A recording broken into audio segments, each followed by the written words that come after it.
எல்லா இடங்களையும் வழக்கு போட்டு ஒரு அலையை வச்சு ஒரு மனச்சோர்வு உண்டாகணும்னா கொஞ்சம் மைக் டவுன் பண்ணுங்க.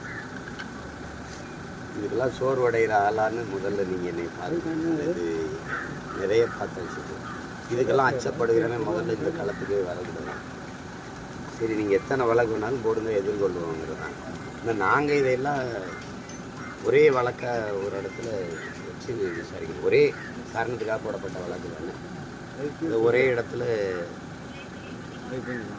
ஒரே நீதிமன்றத்துக்கு அதை அனுப்பி ஒரே வழக்காக விசாரிங்க அப்படின்னு நம்ம போட்டுருவோம்.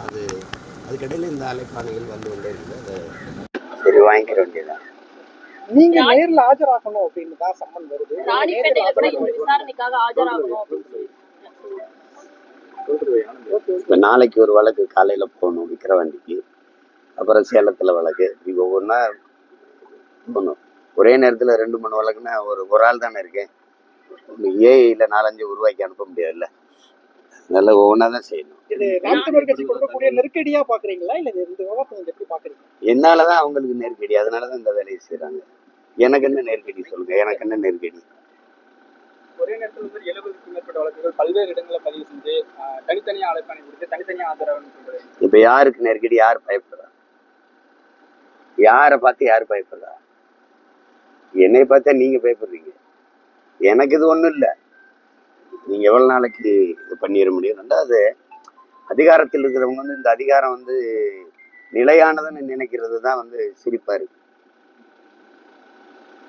உங்களுக்கு வலியோர் சிலர் எளியோர் தம்மை வதையை புரிகுவதா மகராசல்கள் உலக ஆளுதல் நிலையாம் நினைவாங்கிறான்ல.